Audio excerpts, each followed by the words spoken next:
Welcome to Adventures of the Monad. We ended the last presentation by looking at how prana manifested itself in the physical envelope and what its function was. We think of our skin and the nerves behind it as being our sensory organs. The registration of sensations due to physical contacts are transmitted inward by prana, and these are acute, sharp, keen, and specific, quite different from the heavy, diffuse sensations derived from the cells themselves. In every case, it is prana which gives the sense activity to the physical organs and transmits the outer vibration to the sense centers, which are situated in kama, the emotional envelope. This is located in the sheath known as Manamaya Kosha, which links the emotional and the mental envelopes through the etheric to the physical body. It is the system that runs the day-to-day nervous activities of our bodies. It is through the etheric double that prana runs along the nerves of the body and thus enables them to act not only as the carriers of external impacts, but also of motor force originating from within. It is the play of the pranic life currents in the etheric doubles of minerals, vegetables, and animals, which awaken out of latency the emotional matter involved in the structure of their atomic and molecular constituents, thus producing a thrill which enables the monad of form to draw in emotional materials which are built by nature spirits into a loosely constituted mass, the future emotional body of these monads. In the mineral, emotional matter is hardly active, so there is no perceptible working from the emotional to the physical. In the higher plants, the increased emotional activity affects their etheric and through this their dense matter. With animals, the much greater emotional consciousness affects their etheric doubles, and by these etheric vibrations, the building of the nervous system, which was only foreshadowed in plants, is stimulated. The journey to the fourth, our kingdom, is a long one. We have already traversed 3 chains, and this is how we gradually evolved the envelopes we possess today. It is thus impulses set up by the consciousness, willing to experience, which causes emotional vibrations, these producing vibrations in the etheric matter. The impulse thus comes from the consciousness, but the building of the nervous system, which the consciousness at this stage is unable to undertake, is performed by etheric nature spirits, directed by the shining ones of the third elemental kingdom, and the Logos working through the group soul. Remember the group soul and the role it played in the evolution of the lower kingdoms? There appears first in the emotional body a center, having the function of receiving and responding to vibrations from outside. From this center, vibrations pass into the etheric body, causing etheric vortices which draw into themselves dense physical particles. These eventually form a nerve cell and groups of cells which, receiving vibrations from the outer physical world, transmit them back to the emotional centers. The physical and emotional centers thus act and react on one another, each in consequence becoming more complicated and more effective. Out of these nerve cells, the sympathetic nervous system is built first by impulses, as we have seen originating in the emotional world. Later, the cerebrospinal system is constructed by impulses originating from the mental world.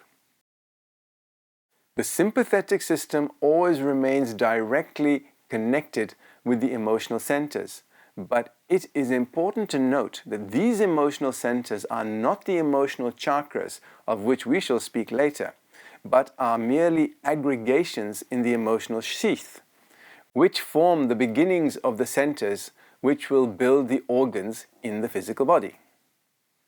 The emotional chakras are not formed till a much later period in evolution. From these centers then, which are not the chakras, 10 organs in the physical body are formed. 5 to receive the impressions known as knowledge senses or sense centers in the brain, which eventually are connected with eyes, ears, tongues, nose, and skin.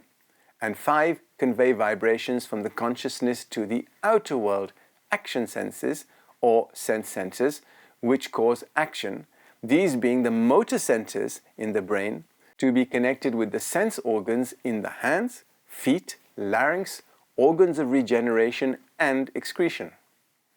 We must carefully note that prana, which courses along the nerves, is quite separate and distinct from what is called a person's magnetism or nerve fluid, which is generated within the body. This nerve fluid or magnetism keeps the etheric matter circulating along the nerves, or more accurately, along a coating of ether which surrounds each nerve, much as the blood circulates through the veins. And just as the blood carries oxygen to the body, so does the nerve fluid carry prana. Furthermore, just as the molecules of the dense physical body are constantly changing and being replaced by fresh molecules derived from food, water, and air, so are the molecules of the etheric body being constantly changed and replaced by fresh etheric molecules. These being taken into the body along with the food eaten, with the air breathed, and the prana in the form known as the Vitality Globule, a term we will describe shortly. Prana, or vitality, exists on all planes: physical, emotional, mental, etc. Prana, the one life, is the nave to which are attached the 7 spokes of the universal wheel. We are, however, concerned only with its appearance and method of work in the lowest, the physical plane. It must also be noted that prana on the physical plane is 7-fold, i.e., there are 7 varieties of it. What else would you expect? We have seen already that it is quite separate and distinct from light, heat, etc., but its manifestation on the physical plane appears to depend upon sunlight. For when sunlight is abundant, prana also appears in abundance. And where sunlight is absent, prana is deficient.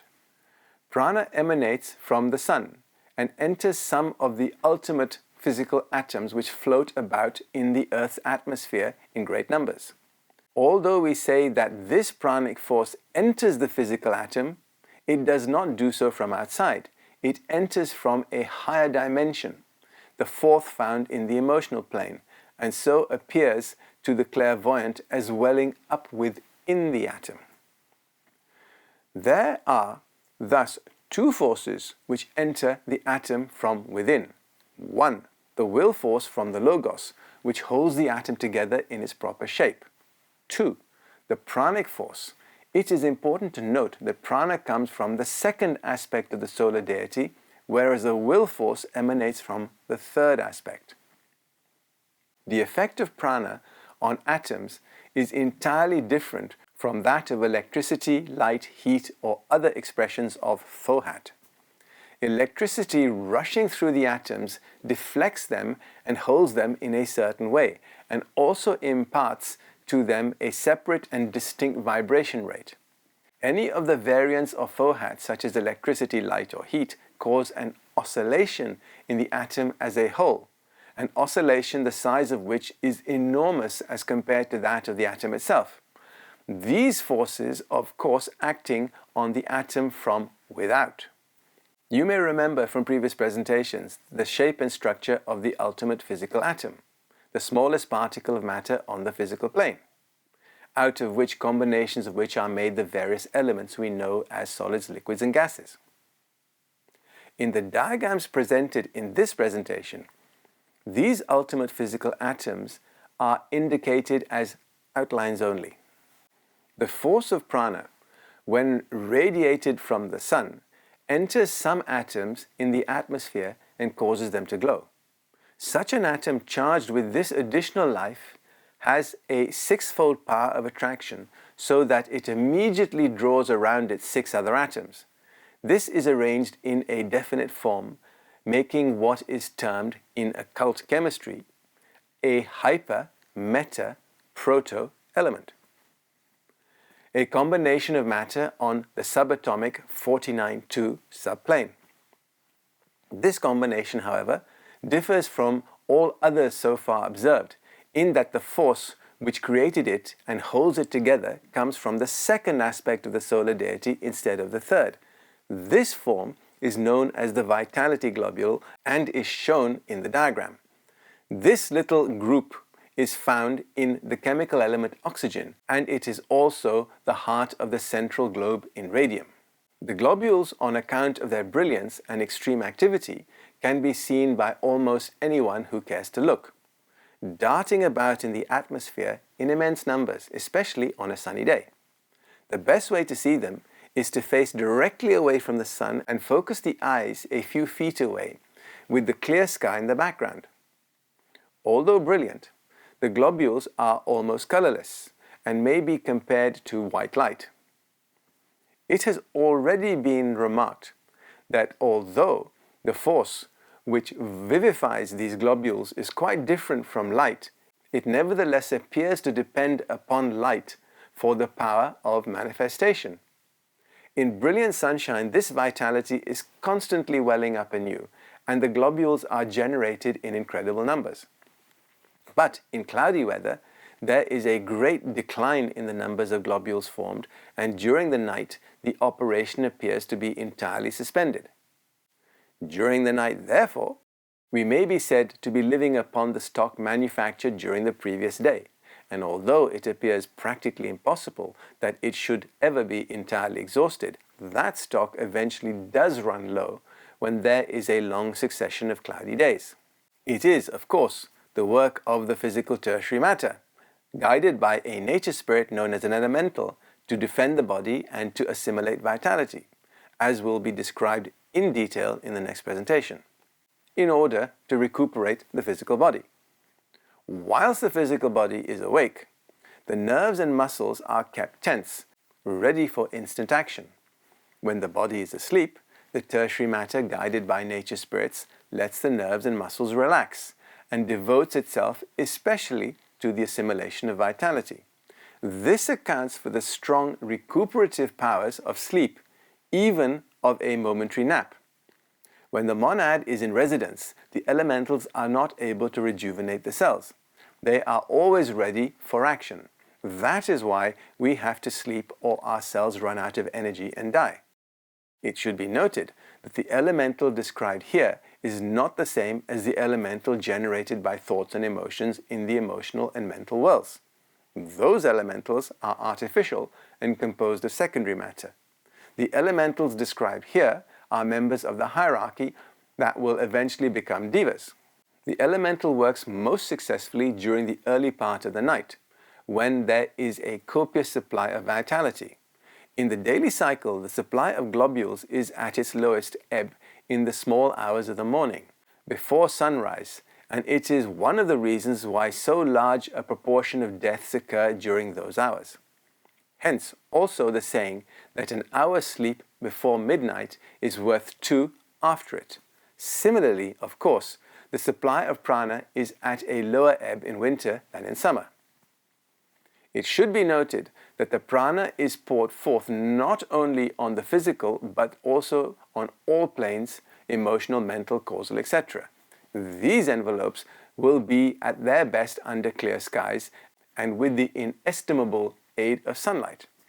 It is worth mentioning that the colors of etheric prana correspond to some extent to similar hues on the emotional plane.